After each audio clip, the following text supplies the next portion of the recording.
검푸른 구름이 달빛마저 집어삼킨 지리산의 깊은 골짜기.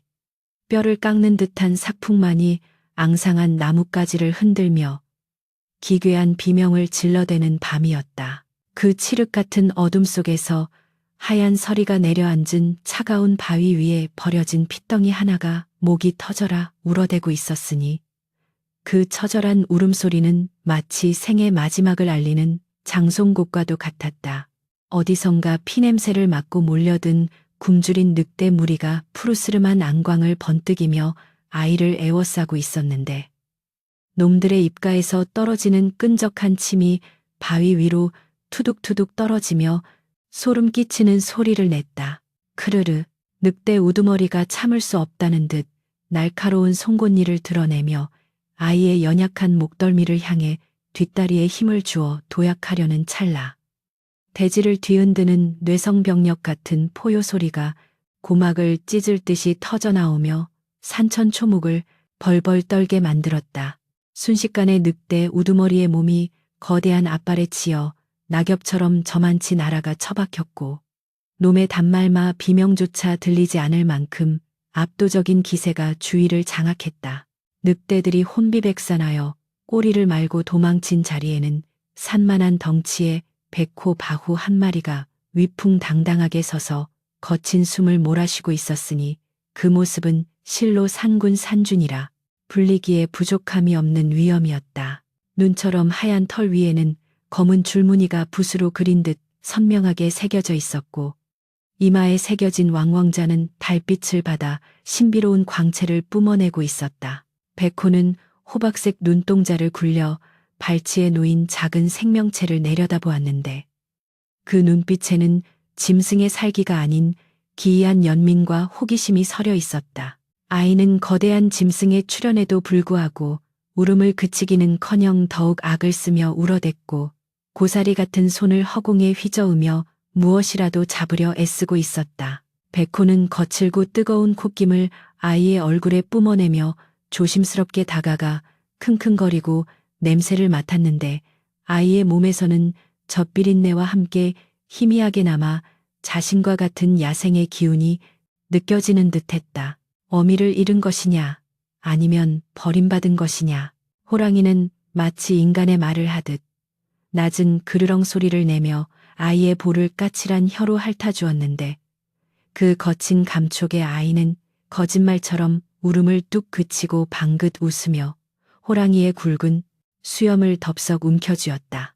이 맹랑한 핏덩이의 행동에 백호는 잠시 당황한 듯 눈을 크게 떴으나 이내 입가에 묘한 미소를 띠는 듯 하더니 조심스럽게 아이의 베네저고리 뒷덜미를 입으로 물어 들어 올렸다. 날카로운 송곳니가 아이의 살을 파고들지 않도록 극도로 힘을 조절하는 그 모습은 사냥감을 다루는 맹수가 아니라 마치 제 새끼를 옮기는 어미의 모습과 다를 바가 없었다. 백호는 차가운 바람을 피해 자신의 둥지인 깊은 동굴로 향하기 시작했는데 그 걸음걸이는 육중한 덩치에도 불구하고 낙엽 밟는 소리 하나 나지 않을 만큼 은밀하고도 신속했다. 등 뒤로 멀어지는 바위 옆에는 아이의 친모로 보이는 여인이 이미 싸늘한 주검이 되어 눈 속에 파묻혀 있었으나 백호는 뒤를 돌아보지 않고 오직 입의 문작은 생명체에만 집중했다. 동굴 안은 바깥 세상의 혹독한 추위와 달리 짐승의 체온과 마른 풀 냄새로 인해 훈훈한 온기가 감돌고 있었고 백호는 아이를 가장 부드러운 털가죽 위에 조심스레 내려놓았다. 배가 고파 다시 칭얼거리는 아이를 보며 잠시 고민하던 백호는 자신의 젖을 아이에게 물렸는데 짐승의 젖을 처음 맛본 아이는 본능적으로 힘껏 빨기 시작하며 생명력을 이어갔다.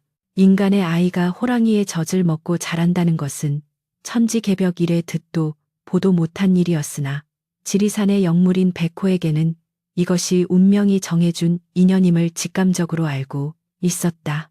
백호는 젖을 먹는 아이의 작은 등을 핥아주며 맹수의 본능을 억누르고 지극한 모성애를 발휘하기 시작했으니 이것이 바로 기이한 동거의 시작이었다.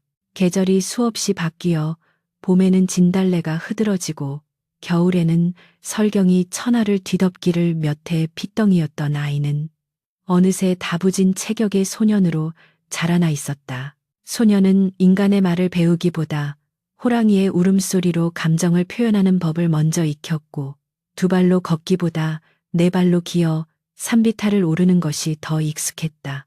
그의 피부는 잦은 야외 생활로 구릿빛으로 그을려 단단해졌으며, 눈빛은 산군을 닮아 형형한 안광을 내뿜고 있어 감히 범접할 수 없는 야성미가 흘러넘쳤다. 소녀는 백호를 어머니라 부르지 않았으나 백호가 꼬리를 두 번 치면 사냥을 나가자는 신호임을 알았고, 낮게 그르렁거리면 위험이 닥쳤음을 본능적으로 감지했다. 어느 날 소녀는 백호를 따라 산토끼를 쫓아 벼랑 끝까지 내달렸는데, 그 속도가 어찌나 빠른지 바람을 가르는 소리가 귓가에 윙윙거릴 정도였다. 토끼가 바위 틈으로 쏙 숨어버리자 소녀는 아쉬운 듯 입맛을 다셨으나, 백호는 그런 소년의 머리를 앞발로 툭 치며 나무 위를 가리켰다. 그곳에는 탐스러운 머루가 주렁주렁 매달려 있었는데, 이는 육식만을 고집하지 않고 인간인 소년에게 필요한 것이 무엇인지 세심하게 챙기는 백호의 배려였다. 소년은 원숭이처럼 재빠르게 나무를 타고 올라가 머루를 따서 한 입 가득 베어 물고는 아래에서 자신을 지켜보는 백호를 향해 환하게 웃어 보였다. 그 미소는 영락없는 순진한 아이의 것이었지만, 그 입가에 묻은 보라색 머루즙은 마치 짐승이 사냥 후 흘리는 피처럼 보이기도 하여 묘한 이질감을 자아냈다. 지리산의 밤은 인간에게는 공포의 대상이었으나 이모자 무즈에게는 더할 나위 없는 안식처이자 놀이터였다. 보름달이 환하게 뜬 밤이면 소년과 백호는 가장 높은 봉우리인 천왕봉에 올라가 나란히 앉아 발 아래 펼쳐진 구름 바다를 내려다보곤 했다. 소년은 백호의 두툼한 털에 얼굴을 파묻고 체온을 나누며 세상 그 어떤 비단금침보다 편안함을 느꼈고, 백호는 소년의 헝클어진 머리카락을 핥아주며 그윽한 눈으로 먼 곳을 응시했다. 백호의 눈동자 속에는 인간 세상에 대한 경계심과 함께 언젠가는 이 아이를 그곳으로 돌려보내야 할지도 모른다는 막연한 슬픔이 일렁이고 있었다. 하지만 소녀는 그런 백호의 속마음을 알 리 없었고, 그저 이 거대한 산과 든든한 어미만 있다면 세상에 부러울 것이 없다고 생각했다. 그러던 어느 날 평화롭던 그들의 일상에 작은 파문이 일기 시작했는데, 산 아래 마을에서 약초를 캐러 온 신만이들이 그들의 영역을 침범한 것이었다. 낯선 인간들의 냄새를 맡은 백호는 신경을 곤두세우며 소년을 동굴 깊숙한 곳에 숨기려 했으나, 호기심이 발동한 소년은 몰래 밖으로 빠져나와 나무 뒤에 숨어 그들을 지켜보았다. 갓을 쓰고 도포자락을 휘날리며 서로 대화를 나누는 인간들의 모습은 소년에게 충격 그 자체였는데, 자신과 생김새는 비슷하나 전혀 다른 소리를 내고 전혀 다른 행동을 하는 그들에게서 설명할 수 없는 동질감과 이질감을 동시에 느꼈기 때문이다. 저것이 사람인가? 소년의 입에서 처음으로 어설픈 인간의 언어가 튀어나왔는데, 이는 그가 아주 어릴 적 뇌리에 박혀있던 무의식의 파편이 되살아난 것이었다. 신만이들은 전설로만 전해지던 산군의 흔적을 발견하고 두려움에 떨면서도 탐욕스러운 눈빛을 감추지 못했는데, 그들은 호랑이 가죽이 가져다줄 엄청난 부귀영화를 꿈꾸며 덫을 놓기 시작했다. 소녀는 그들이 설치하는 흉물스러운 쇠붙이가 자신의 어미를 해치려는 물건임을 직감하고 분노가 치밀어 올랐으나, 섣불리 나섰다가는 오히려 이를 그르칠 수 있음을 본능적으로 깨달았다. 그는 짐승의 은밀함으로 그들 뒤를 밟으며 덫의 위치를 파악했고, 그들이 산을 내려가자마자 바위를 던져 덫을 모두 망가뜨려 버렸다. 쇠붙이가 부서지는 날카로운 소리에 놀라 다시 올라온 신만이들은 덫이 망가진 것을 보고 산신의 노여움이라 여겨 혼비백산하여 도망쳤고, 소녀는 그 뒷모습을 보며 코웃음을 쳤다. 그날 밤 백호는 소년에게서 낯선 쇠붙이 냄새와 인간의 냄새가 나는 것을 알아차리고는 엄하게 으르렁거리며 소년을 꾸짖었다. 소녀는 억울한 마음에 땅바닥을 치며 짐승의 소리로 항변했으나 백호는 단호하게 소년을 동굴 안으로 밀어넣고는 입구를 자신의 몸으로 막아섰다.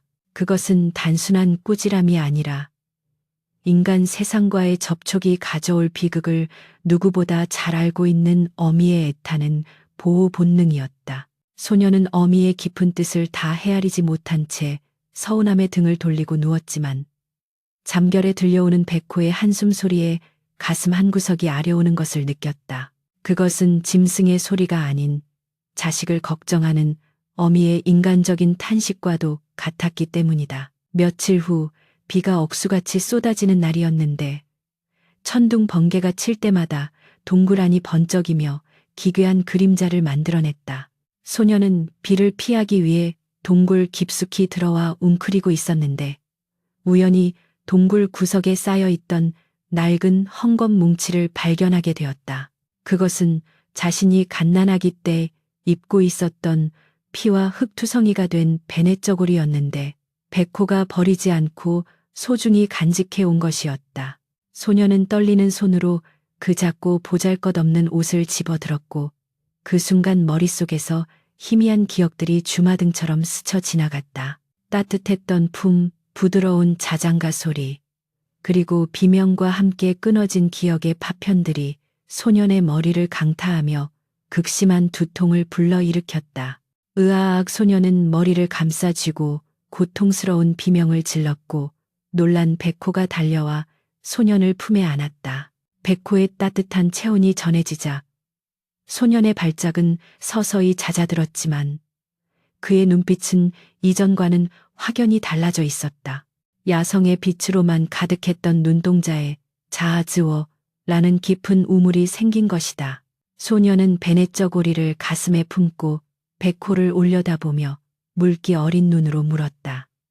어머니, 나는 누구입니까? 나는 호랑이입니까? 아니면 저 밑에 사는 인간입니까? 비록 짐승의 언어로 물었으나 그 속에 담긴 고뇌는 인간의 언어보다 훨씬 더 절박하고 무거웠다. 백호는 아무런 대답도 하지 못하고 그저 슬픈 눈으로 소년을 바라볼 뿐이었으나 그 침묵이 오히려 긍정의 대답임을 소년은 깨달았다. 자신이 인간이라는 사실, 그리고 자신을 키워준 이 거대한 존재가 친어미가 아니라는 사실이 가슴을 후벼 팠지만 동시에 가슴 깊은 곳에서 솟아오르는 뜨거운 사랑과 감사는 부정할 수 없는 진실이었다. 소녀는 백호의 목을 끌어안고 하염없이 눈물을 흘렸고 백호 또한 거친 혀로 소년의 눈물을 닦아주며 말없는 위로를 건넸다. 밖에서는 빗줄기가 더욱 거세져 마치 하늘이 뚫린 듯 쏟아져 내렸지만 동굴 안은 두 존재의 끈끈한 유대감으로 인해 그 어느 때보다 따뜻했다. 폭풍우가 지나간 다음 날 아침 맑게 갠 하늘 아래 지리산은 더욱 푸르고 신비로운 자태를 뽐내고 있었다. 소녀는 동굴 입구에 서서 산 아래 세상을 내려다보았는데 이제 그의 시선은 단순한 호기심을 넘어선 어떤 결의에 차 있었다. 그는 더 이상 짐승의 아이로만 머물 수 없음을, 자신의 뿌리를 찾아야 함을, 그리고 자신을 살려준 산군에게 보답하는 길이 무엇인지를 고민하기 시작했다. 그때 산바람을 타고 은은한 먹 냄새가 코끝을 스쳤다. 그것은 인간 세상의 냄새였지만 탐욕스러운 신만이들의 냄새와는 다른 고결하고 묵직한 기운이었다. 소녀는 그 냄새에 이끌려 홀린 듯 발걸음을 옮겼고 백호는 말리지 않고 조용히 그 뒤를 따랐다. 발걸음이 닿은 곳은 인적이 드문 산중턱의 작은 암자였는데 다 쓰러져가는 초가집 안에서 한 노인이 붓을 들고 글을 쓰고 있었다. 노인의 붓놀림은 물 흐르듯 유려했고 그가 써 내려가는 글자 하나하나에는 살아있는 듯한 기백이 서려 있었다. 소녀는 숨소리를 죽이고 그 모습을 지켜보았는데 붓끝에서 피어나는 검은 먹물 자국이 마치 숲속의 덩굴처럼 때로는 흐르는 계곡물처럼 보였다. 거기 누구냐? 노인이 붓을 멈추고 낮게 읊조리자 소녀는 깜짝 놀라 뒤로 물러섰다. 노인은 뒤도 돌아보지 않고 소년의 기척을 알아챈 것이었다. 짐승의 냄새와 사람의 냄새가 섞여 있구나. 들어오거라. 노인의 목소리에는 거역할 수 없는 힘이 실려 있었고 소년은 쭈뼛거리며 방 안으로 들어섰다. 노인은 소년의 남루한 행색과 헝클어진 머리카락 그리고 형형한 눈빛을 찬찬히 뜯어보더니 껄껄 웃으며 말했다. 호랑이 자식이라더니 과연 눈매가 범상치 않구나. 내 놈이 바로 산군이 키운다는 그 아이로구나. 소년은 경계심을 풀지 않았으나 노인에게서 느껴지는 기운이 자신의 어미인 백호와 비슷하다는 것을 느꼈다. 그것은 세상의 이치를 통달한 자만이 가질 수 있는 여유와 깊이였다. 이것이 소년과 훗날 그의 스승이 될 노학자와의 운명적인 첫 만남이었으니 소년의 파란만장한 인간 세상 도전기는 이렇게 막을 올리고 있었다. 가늘게 떨리는 손끝에서 뚝 하고 검은 먹물이 화선지 위로 떨어져 번져나가니 그것은 마치 하얀 눈밭에 뿌려진 짐승의 붉은 피처럼 선명하고도 잔인해 보였다. 소년은 제 아무리 사나운 멧돼지의 목덜미를 물어뜯을 때에도 눈 하나 깜짝하지 않았으나 고작 손가락 2마디 굵기의 대나무 붓대를 쥐고 있는 지금은 온몸이 식은 땀으로 흠뻑 젖어 있었다. 무릇 글자라 하는 것은 마음의 거울이거늘. 내 놈의 마음속에는 아직도 피냄새를 쫓는 살기, 사치가 가득하구나. 노학자의 서슬퍼런 꾸지람이 비수처럼 날아와 꽂히자 소년은 입술을 깨물며 붓을 쥔 손에 더욱 힘을 주었다. 손가락 관절이 하얗게 질리고 붓대가 부러질 듯 휘어졌으나 화선지 위에 그려진 것은 글자가 아닌 괴기스러운 지렁이의 꿈틀거림일 뿐이었다. 노학자는 혀를 차며 긴 담뱃대에 불을 붙여 깊게 빨아들였고 매캐한 연기가 좁은 방 안을 가득 채우며 소년의 눈을 맵게 했다. 산군 샨준의 아들이라 하여 기대를 했건만 짐승의 젖을 먹고 자란 탓에 인두것만 썼을 뿐 속은 영락없는 금수 진서로다. 당장 붓을 꺾고 산으로 돌아가거라. 노인의 냉정한 축객령에 소년의 눈썹이 꿈틀거리며 황금빛 안광이 번뜩였고 순간 목구멍에서 짐승의 으르렁거리는 소리가 터져 나오려 했다. 하지만 소년은 허벅지를 꼬집으며 본능을 억눌렀으니 이것은 단순한 배움이 아니라 자신이 누구인지 인간이란 무엇인지를 증명하기 위한 처절한 싸움이었기 때문이다. 소년은 말없이 먹을 다시 갈기 시작했는데 벼루에 먹이 갈리는 서걱서걱 소리가 마치 자신의 뼈를 깎는 소리처럼 적막한 산사산스의 밤을 울렸다. 문 밖에서는 차가운 밤바람을 맞으며 거대한 그림자가 지키고 있었는데 바로 소년의 어미인 백호였다. 백호는 창호지 문 너머로 들려오는 소년의 거친 숨소리와 노인의 훈계소리를 모두 듣고 있었으나 결코 방해하지 않고 묵묵히 자리를 지켰다. 짐승의 본능으로는 당장이라도 뛰어들어가 소년을 괴롭히는 저 늙은 인간의 목을 물어뜯고 싶었을 테지만 백호는 이것이 소년이 인간 세상으로 나아가기 위해 반드시 거쳐야 할 통과 의례임을 영물링후의 지혜로 이해하고 있었다.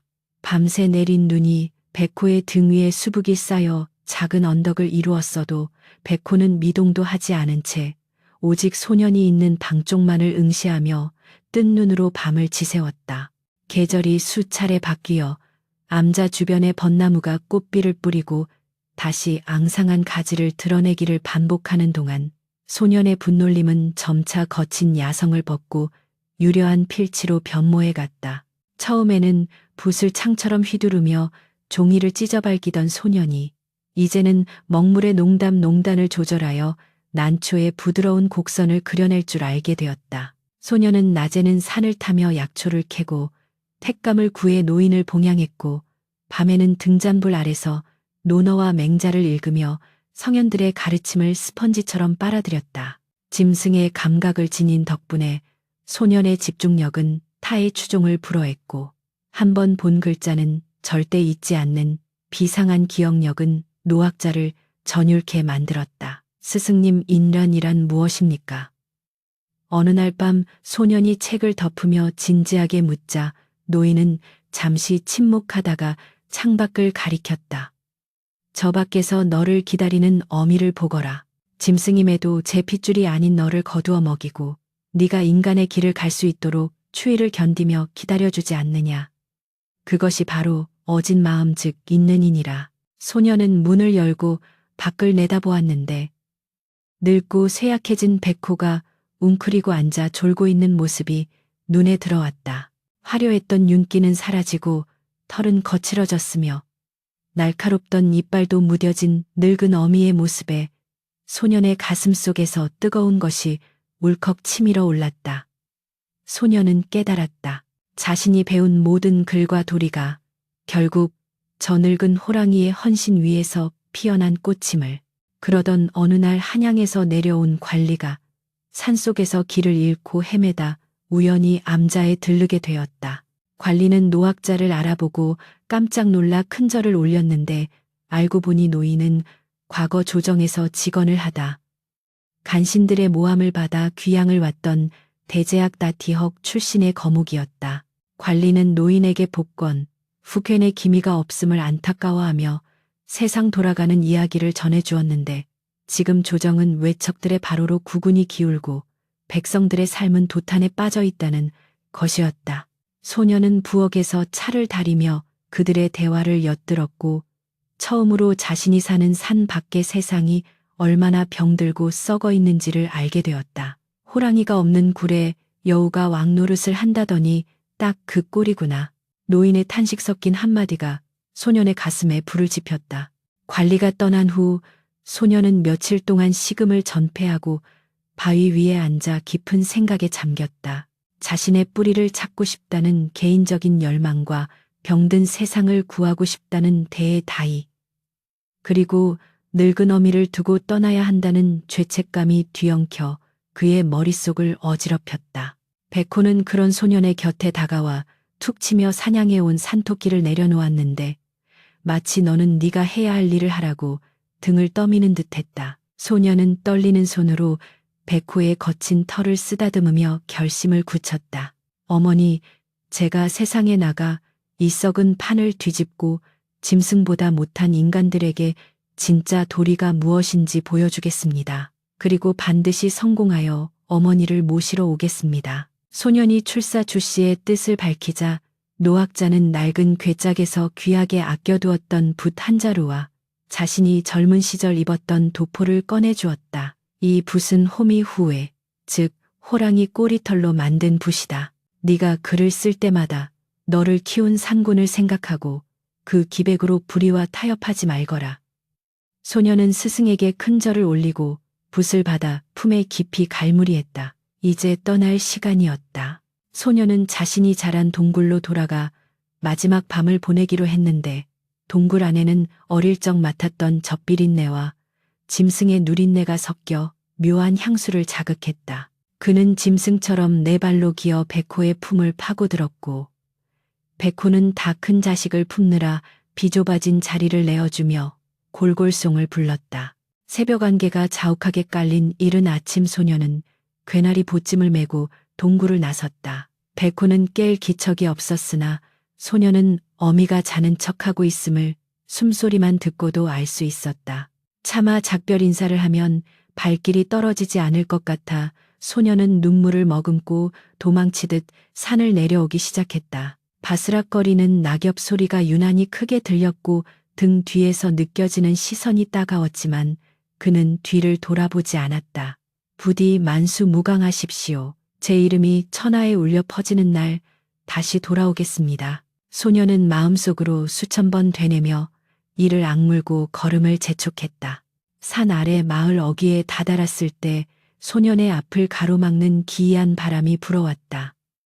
단순한 바람이 아니라 묵직한 살기와 위압감이 실린 바람이었다.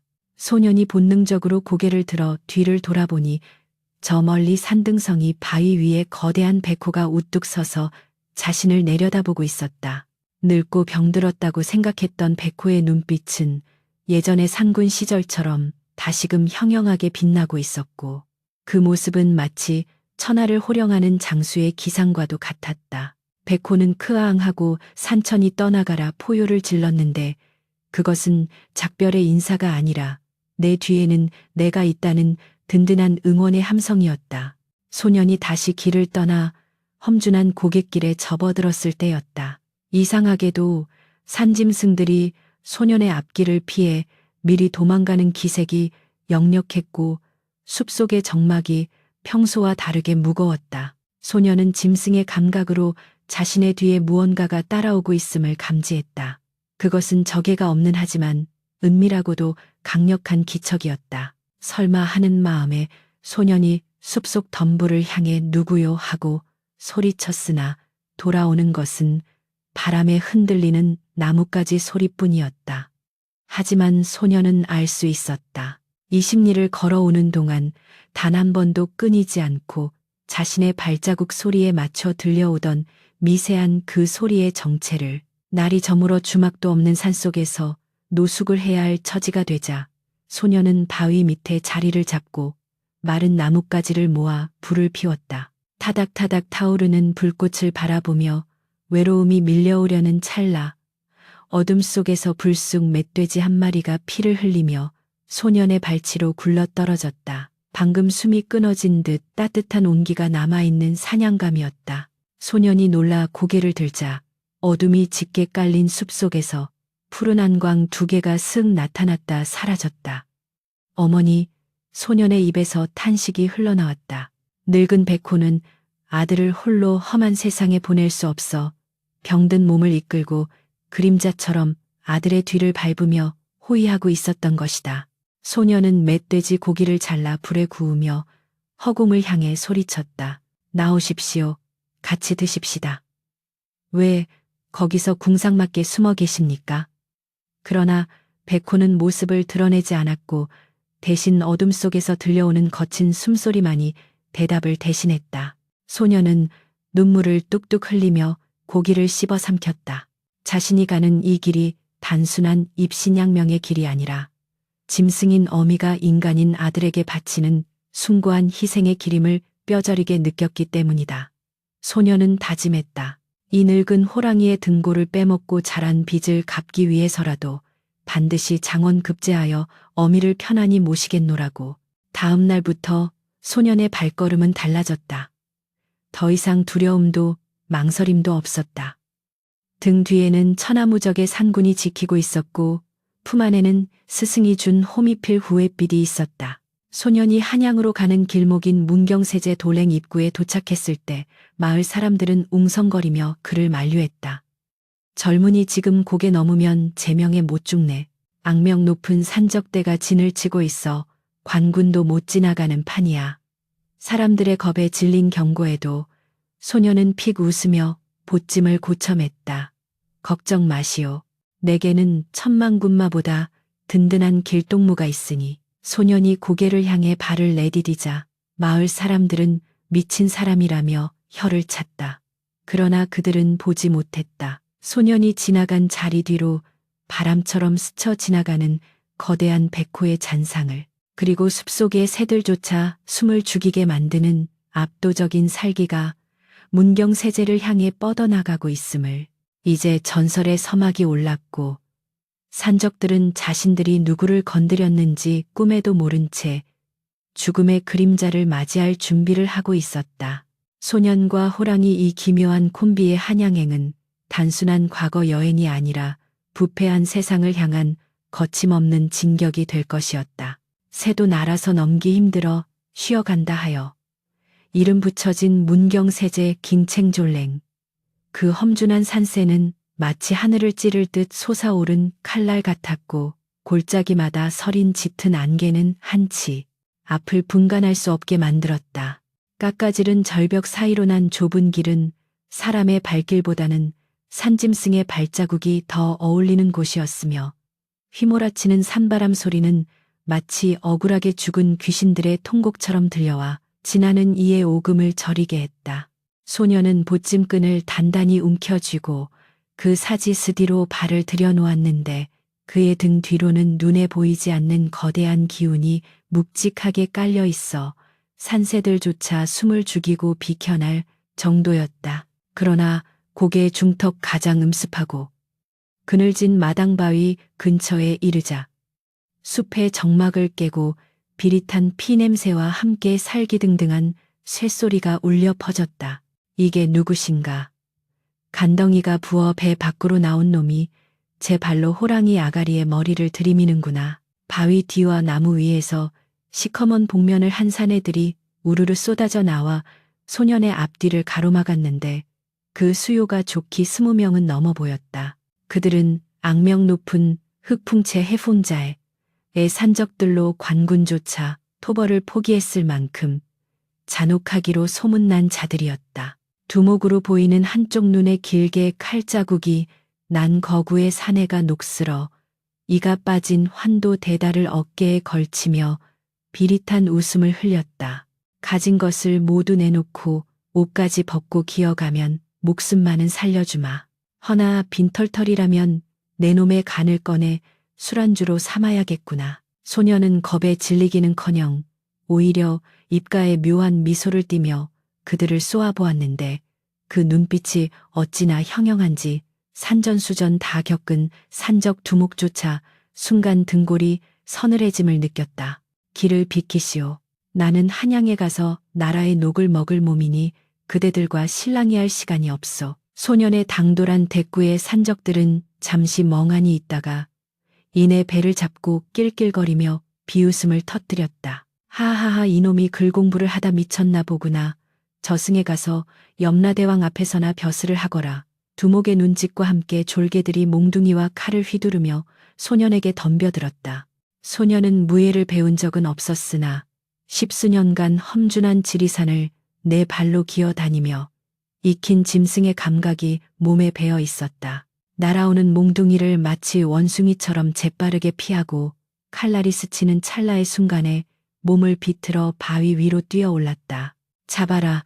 저 다람쥐 같은 놈을 당장 쳐 죽여. 약이 오른 산적들이 벌떼처럼 달려들었고 소년은 바위와 나무 사이를 오가며 필사적으로 저항했다. 하지만 중과부적중과부디이라 시간이 지날수록 소년의 숨은 거칠어졌고 사방에서 날아오는 칼날에 옷자락이 찢기고 팔뚝에서 붉은 선혈이 튀었다. 결국 막다른 절벽 끝에 몰린 소년의 목을 향해 두목의 시퍼런 칼날이 번개처럼 내리꽂히는 절체절명의 순간이었다. 흐아앙. 그 순간 천지가 개벽하는 듯한 뇌성병력이 고막을 찢고 산 전체가 우르릉거리며 진동했다. 산적 두목의 칼이 소년의 목 바로 앞에서 멈칫했고 모든 산적들의 시선이 소리난 쪽으로 쏠렸다. 절벽 위 거대한 바위 꼭대기에 집채만한 백호가 서 있었는데 놈의 등 뒤로 보름달이 걸려 있어 마치 지옥에서 올라온 귀신 장군처럼 보였다.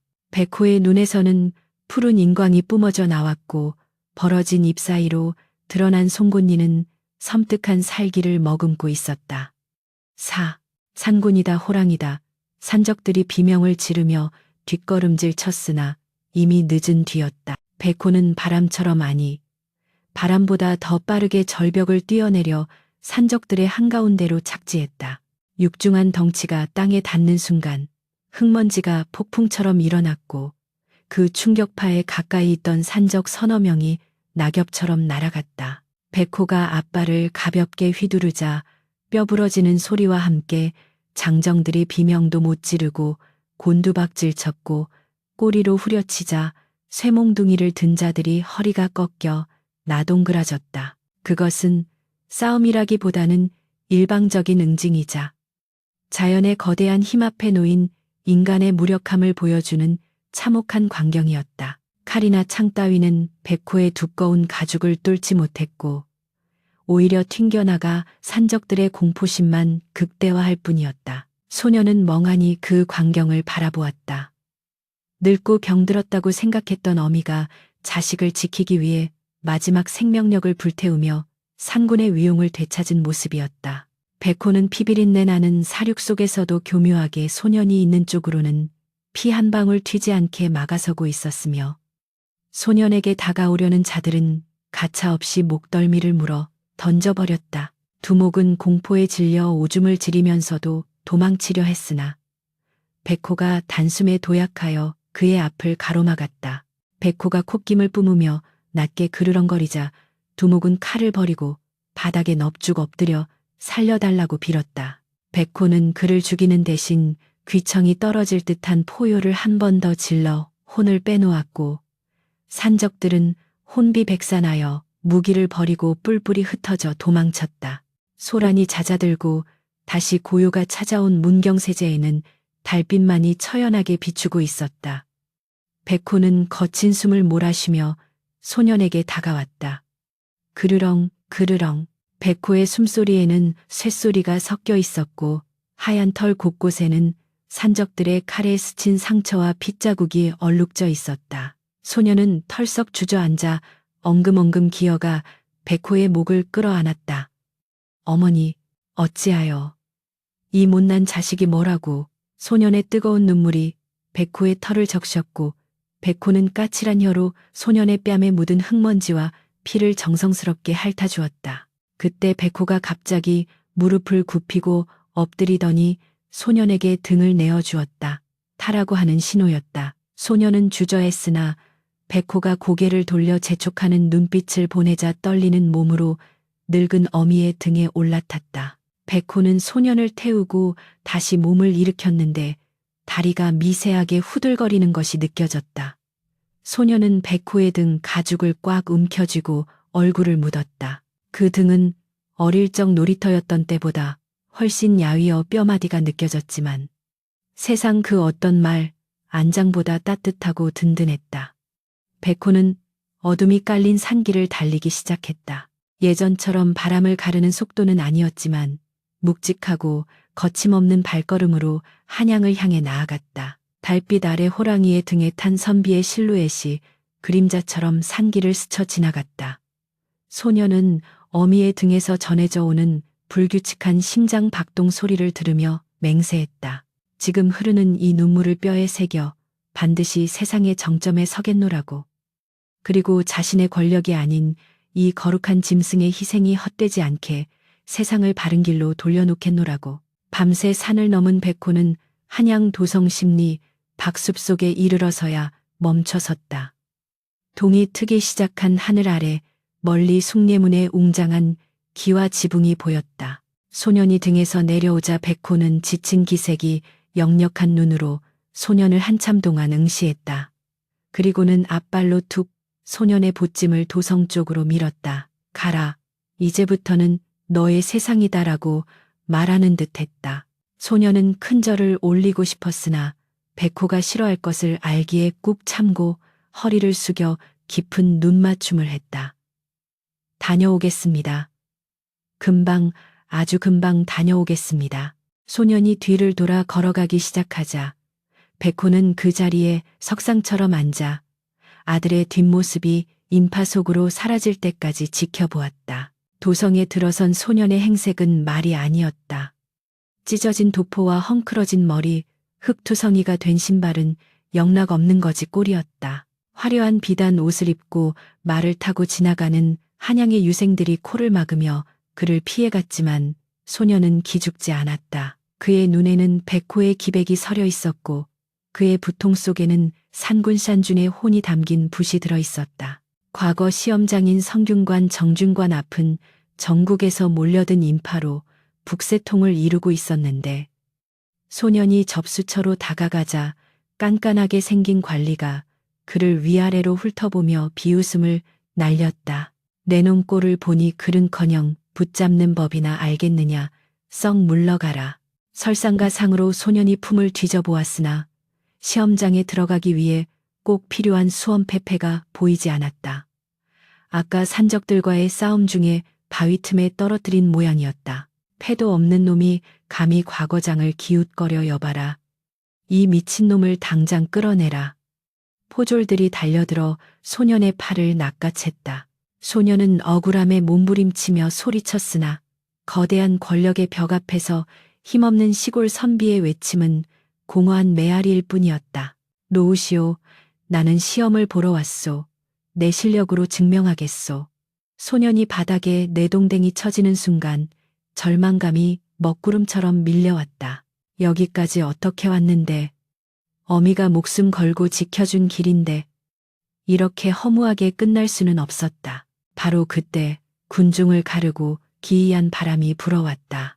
사람들의 비명소리와 함께 포졸들이 뒷걸음질 쳤다. 호랑이다. 집채만한 호랑이가 나타났다.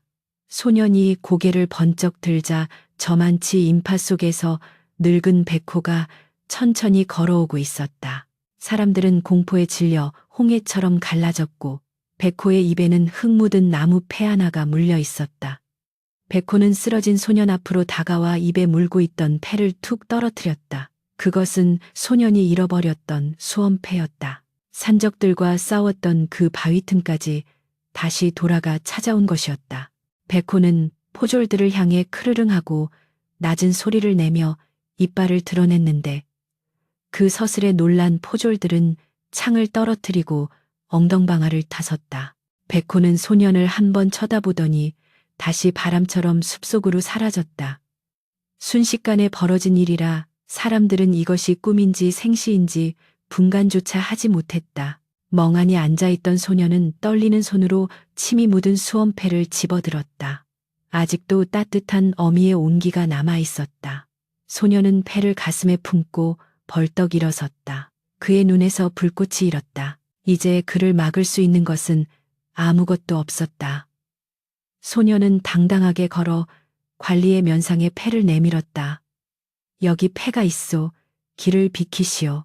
기에 눌린 관리는 꿀먹은 벙어리가 되어 길을 터주었고 소년은 호랑이의 기운을 등 뒤에 업고 당당히 과거장 안으로 들어섰다.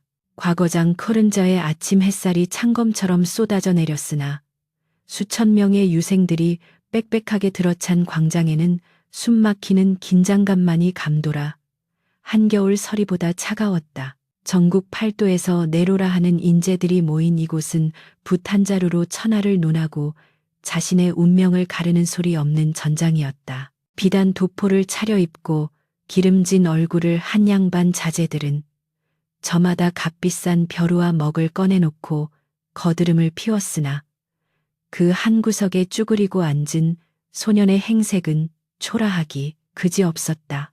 흙투성이가 된 무명옷에 헝클어진 머리 가진 것이라고는 몽당붓 한 자루와 이가 빠진 벼루 하나뿐이었으니 주위의 시선은 조소와 경멸로 가득 찼다. 그러나 소년은 태산처럼 요지부동이었다. 그의 가슴 속에는 방금 전 자신을 위해 수만 군조를 뚫고 패를 전해준 늙은 백호의 뜨거운 입김이 아직도 서려 있었기 때문이다. 둥둥둥 북소리가 3번 울리고 시험의 시작을 알리는 거대한 깃발이 오르자 장내는 찬물을 끼얹은 듯 고요해졌다. 단상 위 높은 곳 붉은 일산 르산 아래 용상에 앉은 임금이 직접 시제 시다를 내리기 위해 일어섰다. 임금의 목소리는 낮았으나 위엄이 서려 장내를 쩌렁쩌렁 울렸다. 금일의 시제는 신의 신이다. 사람과 사람 사이 혹은 임금과 신하 사이의 믿음이 무엇이며 그것이 천하를 다스리는데 어떠한 근본이 되는지 논하라. 시제가 떨어지자마자 유생들은 일제히 붓을 들어먹을 찢고 공자와 맹자의 가르침을 인용하여 현란한 문장을 쏟아내기 시작했다. 종이 위를 스치는 붓소리가 마치 소나기 소리처럼 요란했다. 하지만 소녀는 눈을 감은 채 미동도 하지 않았다. 신이라니. 책 속에 나오는 성현들의 말씀은 너무나 고상하고 멀게만 느껴졌다. 그가 아는 신에는 화려한 미사여구가 아니었다. 핏덩이인 자신을 잡아먹지 않고 젖을 물린 맹수의 자비뼈가 으스러지는 고통을 참으며 산적대를 막아선 늙은 어미의 등 그리고 자신을 위해 목숨을 걸고 인간 세상 한복판에 뛰어든 그 무모한 용기. 그것이 소년이 배운 진짜 신이었다. 소년은 떨리는 손으로 품 안에서 스승이 준 호미필 후에비를 꺼냈다. 호랑이 꼬리털로 만든 이 붓을 잡자 손끝에서 찌릿한 전율이 느껴지며 마치 백호의 영혼이 자신과 하나가 된 듯한 착각이 들었다. 소년은 눈을 번쩍 떴다. 그의 눈동자가 황금빛으로 일렁였다. 벼루에 먹을 갈기 시작했는데 그 소리가 묵직하고 비장하여 주위의 붓소리를 압도했다. 소년은 화선지 위에 붓을 내리꽂았다. 그것은 글을 쓰는 것이 아니라 가슴 속에 응어리진 피를 토해내는 행위였다. 무릇 신해란 입에 발린 약속이 아니요 피로 맺은 맹세보다 무거운 침묵의 희생이다. 소년의 분놀림은 거침이 없었다. 그는 성현의 말을 단 한 구절도 인용하지 않았다.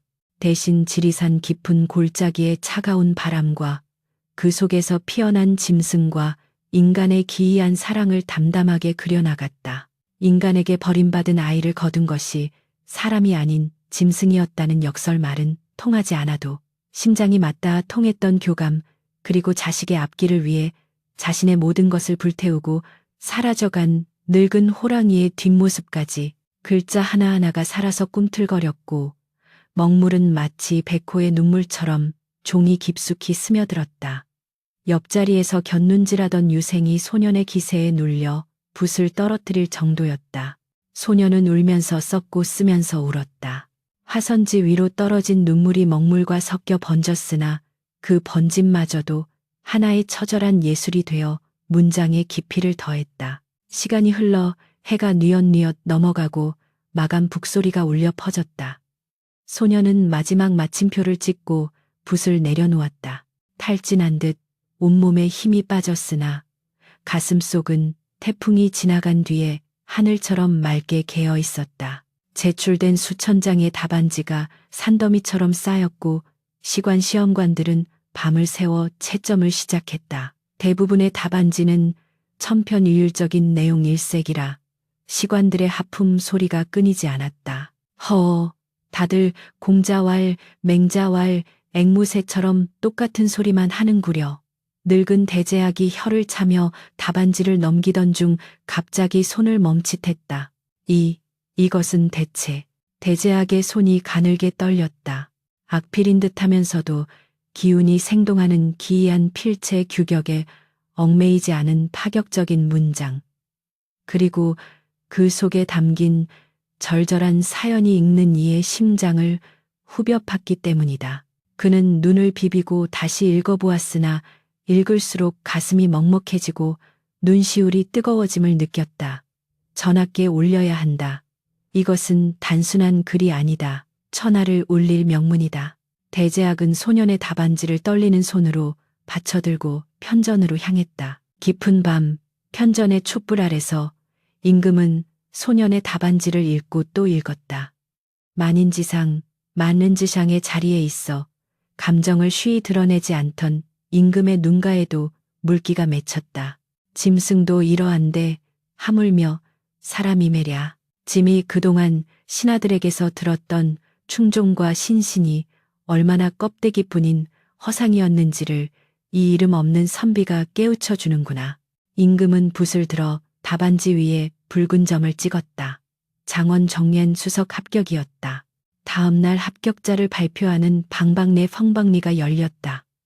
구름처럼 몰려든 인파 속에서 소년은 여전히 남루한 옷차림으로 고개를 숙이고 서 있었다. 근본 과거의 장원은 지리산에서 온 군 관리가 목청껏 소년의 이름을 호명하자 장내는 술렁거리기 시작했다. 듣도 보도 못한 시골 선비가 그것도 저런 거짓골을 한 자가 장원이라니 믿을 수 없다는 반응이었다. 소년은 멍하니 있다가 주위 사람들에게 떠밀려 비틀거리며 단상 앞으로 나아갔다. 임금은 친히 어사와 유타마를 내리기 위해 소년 앞으로 다가왔다. 가까이서 본 소년의 눈빛은 맑고 깊었으며 짐승의 야성과 선비의 지성이 기묘하게 어우러져 신비로운 분위기를 자아냈다. 임금은 소년에게 물었다. 그대의 글에 나오는 호랑이는 실제하는 것인가 아니면 그대의 상상인가? 소년은 바닥에 엎드려 울먹이며 대답했다. 소신의 어미이자 스승이며 친구이자 부모인 실제 산군이 옵니다. 짐승의 몸을 빌려놨으나 사람보다 더 사람다운 도리를 가르쳐 주신 분이 옵니다. 소년의 목소리가 떨리며 광장에 울려 퍼지자 비웃던 유생들도 구경하던 백성들도 숙연해져 옷깃을 여미었다. 임금은 고개를 끄덕이며 소년의 머리에 어사화를 꽂아주었다. 그대는 짐승에게서 인륜을 배웠고 자연에게서 도덕을 깨우쳤구나. 짐은 그대의 그 맑은 눈으로 이 탁한 세상을 정화해 주기를 바란다.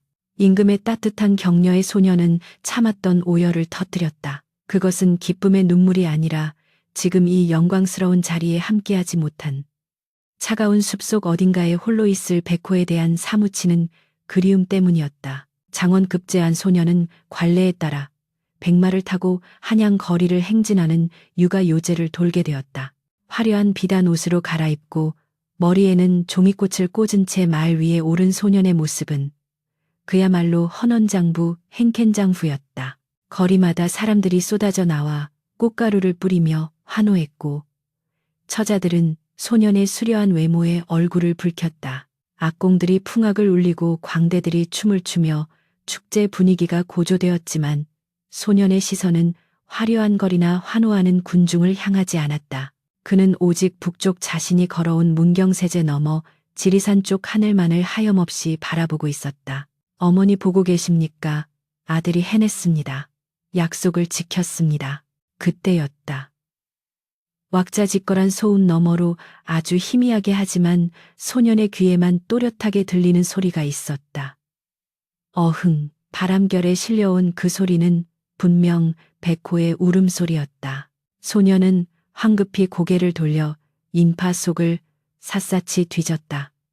저만치 골목 어귀 어둠이 짙게 깔린 그늘 속에 익숙한 누런 형체가 스쳐 지나가는 것이 보였다. 늙고 지친 몸을 이끌고 끝까지 아들의 영광을 지켜본 뒤 누가 볼세라 조용히 사라지는 백호의 뒷모습이었다. 소녀는 말에서 뛰어내려 달려가고 싶었으나 자신을 둘러싼 수많은 사람들과 왕명의 무게가 그의 발목을 잡았다. 소녀는 말 위에서 그쪽을 향해 허리를 깊이 숙여 절을 했다. 영문을 모르는 구경꾼들은 장원 급제자가 갑자기 절을 하자 어리둥절해했으나 소녀는 아랑곳하지 않았다. 그의 뺨 위로 뜨거운 눈물이 주르륵 흘러내려 어사와 꽃잎을 적셨다. 지금의 이 화려한 영광은 저 어둠 속으로 사라지는 늙은 호랑이의 고독과 바꾼 것이었다. 소녀는 다짐했다. 이 빚을 갚기 위해서라도 자신은 결코 썩은 물에 물들지 않고 백성들의 눈물을 닦아주는 진정한 문민관이 되겠노라고. 그것만이 산군이 자신을 살려낸 이유이자 자신이 살아가야 할 유일한 길임을 뼈저리게 깨달았다. 한양의 밤은 깊어가고 축제의 열기는 식을 줄 몰랐으나 소년의 마음은 이미 비단 옷을 벗어 던지고 지리산 골짜기로 달려가고 있었다. 그는 알고 있었다. 이제부터가 진짜 시작임을. 호랑이의 아들로서 인간 세상의 탐욕과 맞서 싸워야 하는 외롭고도 험난한 싸움이 기다리고 있음을. 밤하늘에 뜬 보름달이 유난히 밝아 마치 상군의 눈동자처럼 소년을 내려다보고 있었다. 비단 옷을 입고 고향으로 돌아온다는 금이 마냥 그 이상 크니라 했던가. 지리산 자락은 온통 붉게 물든 단풍으로 타오르고 있었으나 그 화려한 풍경 속을 오르는 한 사내의 발걸음은 납덩이처럼 무거웠다. 머리에는 임금께서 하사하신 어사화를 꼽고 몸에는 청색 관복을 입은 소년아니 이제는 어엿한 조정의 관리가 된 그는 산 입구에서 자신을 따르던 하인들과 가마를 모두 물렸다. 여기서부터는 나 혼자 갈 것이다. 그 누구도 뒤따르지 말라. 수행원들이 험한 산길을 걱정하여 만류했으나 그의 서리빨 같은 눈빛에 눌려 아무도 토를 달지 못했다. 그는 비단신을 벗어 하인에게 던져주고 보찜 속에서 꺼낸 낡은 집신으로 갈아 신었다. 흙냄새와 풀냄새가 진동하는 이 거친 땅이야말로 그가 있어야 할 곳이었고 어머니인 백호를 만나러 가는 길에 화려한 치장은 오히려 불경스러운 사치에 불과했기 때문이다. 산길을 오르는 동안 숲은 기이할 정도로 고요했다. 예전 같으면 다람쥐가 지나가는 소리, 산새가 지저귀는 소리로 요란했을 터인데 지금은 마치 거대한 산 전체가 숨을 죽이고 무언가를 애도하는 듯한 정막만이 감돌았다. 익숙한 바위 어린 시절 백호와 숨바꼭질을 하던 고목나무를 지날 때마다 추억이 파도처럼 밀려와 가슴을 때렸다. 어머니 제가 왔습니다. 장언을 하고 돌아왔습니다. 그가 목청껏 소리쳐 불렀으나 돌아오는 것은 텅 빈 메아리뿐이었다. 불길한 예감이 등줄기를 타고 차갑게 흘러내렸다. 평소라면 심리 밖에서도 아들의 발자국 소리를 듣고 마중 나왔을 백호였다. 바람에 실려오는 냄새 속에 그토록 그리워하던 짐승의 누린내는 없었고 대신 말라비틀어진 낙엽 냄새만이 코끝을 찔렀다. 숨이 턱까지 차오르도록 달려 도착한 동굴 앞은 잡초가 무성하게 자라있어 오랫동안 주인이 드나들지 않았음을 말해주고 있었다. 동굴 입구를 지키던 거미줄이 그의 어깨에 걸려 툭 끊어졌다. 심장이 쿵 하고 내려앉았다. 어머니, 떨리는 목소리로 부르며 어두컴컴한 동굴 안으로 발을 들여놓았다. 동굴 안은 바깥보다 더 차가운 냉기가 감돌고 있었고 퀴퀴한 곰팡이 냄새가 섞여 있었다. 그는 어둠에 익숙해지기 위해 잠시 눈을 감았다 떴다. 그리고 동굴 가장 깊숙한 곳 백호가 항상 누워 잠을 청하던 그 자리에 시선이 꽂히는 순간 그는 그대로 다리에 힘이 풀려 주저앉고 말았다. 그곳에는 거대한 백호가 편안하게 웅크린 자세로 누워 있었다. 마치 깊은 잠에 빠진 듯 평온한 모습이었으나 윤기를 잃은 푸석한 털과 미동도 없는 가슴은 이미 생명력이 떠난 지 오래임을 말해주고 있었다. 백호의 품 안에는 소년이 과거를 보러 떠날 때 남겨두고 갔던 낡은 베넷저고리가 소중하게 안겨 있었다. 짐승은 죽어가는 마지막 순간까지도 자식의 채취가 묻은 그 옷을 끌어안고 아들이 돌아오기만을 기다리며 홀로 외로운 죽음을 맞이한 것이었다. 소년은 엉금엉금 기어가 백호의 싸늘하게 식은 몸을 껴안았다. 돌덩이처럼 딱딱하게 굳어버린 그 몸에서 더 이상 따뜻한 온기는 느껴지지 않았다. 어찌 이러십니까? 제가 왔는데, 이렇게 비단 옷을 입고 성공해서 돌아왔는데, 한 번만이라도 눈을 떠서 저를 보셔야지요. 동굴이 떠나가라 통곡하는 그의 울음소리가 지리산 골짜기를 울렸다. 그는 백호의 얼굴에 자신의 얼굴을 비비며 오열했다. 한양의 권세가들이 부러워하는 장원급제도, 임금이 내린 벼슬도 죽어버린 어머니 앞에서는 아무런 소용이 없었다. 그는 자신의 성공이 어미의 생명을 갉아먹고 피어난 꽃임을 뼈저리게 느꼈다. 늙고 병든 몸으로 천리 길을 따라와 산적을 물리치고 과거장 앞까지 패를 물어다 주며 마지막 기력을 소진해버린 탓이었다. 백호는 아들이 장원급제하는 그 순간 자신의 소임이 끝났음을 알고 조용히 고향으로 돌아와 눈을 감은 것이리라. 그 희생의 무게가 천근만근 가슴을 짓눌러 숨조차 쉬기 힘들었다. 한참을 울다 탈진하여 쓰러진 그는 문득 백호의 머리맡에 놓인 무언가를 발견했다. 그것은 산삼 한 뿌리와 갓 잡은 댄 한 마리였다. 죽기 직전 마지막 힘을 짜내어 사냥을 하고 귀한 약초를 캐어다가 혹시라도 돌아올 아들이 배고플까봐 준비해둔 어미의 마지막 밥상이었다. 짐승은 죽어서 가죽을 남긴다지만 이 영물은 죽어서 사랑을 남겼다. 그는 흙 묻은 산삼을 우적우적 씹어 먹으며 피눈물을 흘렸다. 쓰디쓴 산삼의 맛이 목구멍을 넘어갈 때마다 가슴이 타들어가는 듯한 고통이 느껴졌지만 그는 그것이 어미의 살과 피라 생각하며 억지로 삼켰다. 그는 관복을 벗어 던지고 밖으로 나가 맨손으로 땅을 파기 시작했다. 하인들을 부를 수도 있었지만 어미의 마지막 가는 길을 남의 손에 맡길 수는 없었다. 손톱이 깨지고 손가락에서 피가 철철 흘러도 그는 멈추지 않았다. 해가 지고 달이 뜰 때까지 땅을 파고 또 팠다. 핏물이 밴 흙구덩이가 다 만들어지자 그는 백호의 시신을 조심스럽게 안아 묻었다. 흙을 덮는 손길 하나하나에 지난 세월의 추억을 담았다. 젖을 물리던 따뜻한 품 사냥을 가르치던 엄한 눈빛, 그리고 등 뒤에서 묵묵히 지켜주던 든든한 그림자까지 봉분이 만들어지자 그는 그 앞에 엎드려 9번 절을 올렸다. 다음 생에는 부디 사람으로 태어나십시오. 그때는 제가 당신의 아비가 되어 이승에서 못다 갚은 은혜를 갚으며 평생 업어 키우겠습니다. 그때였다. 밤하늘을 가득 채운 별들 사이로 유성 하나가 길게 꼬리를 그리며 떨어지더니 백호의 무덤 위로 하얀 나비 한 마리가 날아올랐다. 한겨울이 다가오는 늦가을 밤에 나비란이 있을 수 없는 일이었다. 나비는 그의 주위를 3번 빙글빙글 돌더니 마치 작별 인사를 하듯 그의 젖은 볼에 살짝 앉았다가 밤하늘 저 멀리 달빛이 쏟아지는 천왕봉 쪽으로 날아갔다. 그는 나비가 사라진 쪽을 멍하니 바라보며 깨달았다. 어머니는 죽어서 사라진 것이 아니라 진정한 지리산의 신센이 되어 저 높은 곳으로 돌아갔음을, 이제 육신의 껍데기를 벗고 영원히 이 산과 그리고 자신의 곁을 지키게 되었음을. 그 후로 그는 한양으로 돌아가 관직 생활을 시작했다. 그의 정치는 서리빨처럼 엄정하면서도 봄볕처럼 따뜻했다. 탐관오리들에게는 호랑이처럼 무섭게 호령하여 벌을 주었으나 굶주리고 힘없는 백성들에게는 자신의 녹봉을 털어 구휼하는 자애로운 어버이였다.